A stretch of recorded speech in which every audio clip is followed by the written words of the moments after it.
మన సంస్కృతిలోనూ మన జీవితాల్లోనూ స్తంభాలకు చిరకాల సంబంధం ఉంది.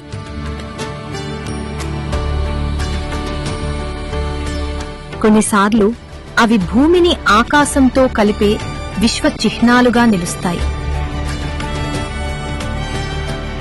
బలాన్ని అందిస్తూ, నైతిక స్థిరత్వాన్ని నిలబెడుతూ, చరిత్రను సాక్ష్యంగా నిలుపుతూ ఈ రోజు మళ్లీ ఆ స్తంభం రూపం దాల్చుతోంది.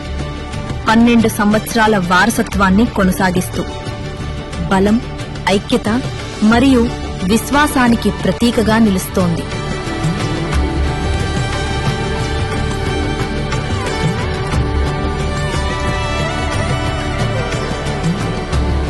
అదే మన టీ హోమ్స్ ఇన్ఫ్రాకు గుర్తింపుగా మారుతోంది.